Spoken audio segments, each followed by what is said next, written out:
The New York Times took a rightful beating for its good faith headline in the wake of the El Paso shooting. Trump urges unity versus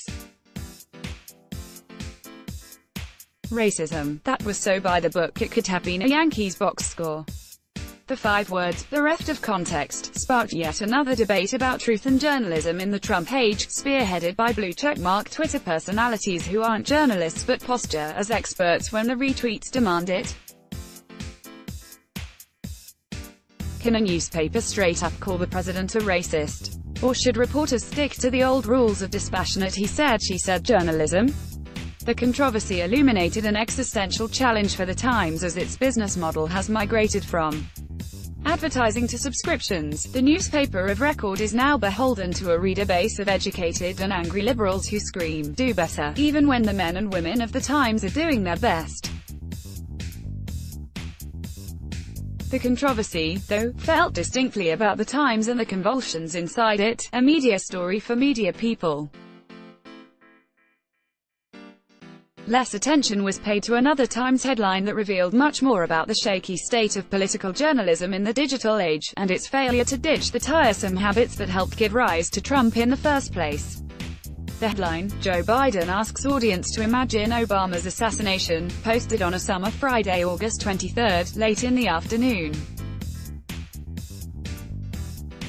Biden, speaking in New Hampshire, had been rambling through one of his usual monologues, this one about how America emerged from the dark trauma of the 60s to find itself again. Like the grandpa he is, Biden sees younger faces in his crowds and often tries to draw historical parallels to our current moment. Touching on the assassination of Robert F. Kennedy, Biden invoked Barack Obama's 2008 campaign. Imagine what would have happened if, God forbid, Barack Obama had been assassinated after becoming the de facto nominee. What would have happened in America, Biden said in 2 sentences, before moving on to other things. Biden, literally, folks, asked the audience to imagine Obama's assassination. But was this news? For the reporters at the event, Biden's remark was at least new, which is certainly one definition of news. But were Biden's off-the-cuff remarks worthy of the avalanche of sinister-sounding headlines that followed, rapidly pushed out on social media with attention-grabbing tweets and murky implications? The Times posted its story at 7:01 p.m. on Twitter, and the floodgates opened.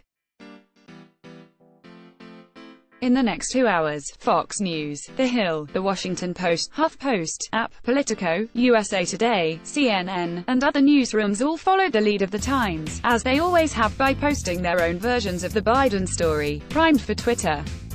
None of them cited an interview with an actual voter. The Times headline was barely distinguishable from those of the Daily Caller. Biden asks crowd to imagine if Barack Obama had been assassinated, and Sputnik. Biden asks voters at his rally to imagine if Obama had been assassinated, which are very much not the newspapers of record. The Biden campaign pushed back aggressively against the assassination news, noting that his comments were being ripped out of context by some of the nation's top reporters and premier media organizations. The crowd didn't even react because they understood his point, tweeted Andrew Bates, Biden's rapid response director.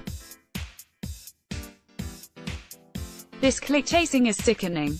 After the campaign complained, the Times changed its headline, without notation, of course, and added a dash of context. Joe Biden, recalling, 68, asks audience to imagine Obama's assassination. As to the news value of the comments themselves, the Times could only bring itself to call them an unusual rhetorical detour. But with Biden, of course, unusual rhetorical detours are the norm. Other reports that followed revealed more clearly what was going on here. Biden has long been prone to gaffes and misspeaking, another aspect of his candidacy that has come under scrutiny during his latest presidential runs, wrote the Associated Press. This was a gaffe story, and Biden is the gaffe candidate. Never mind that he's been making gaffes his whole political career, that it's baked into his political identity.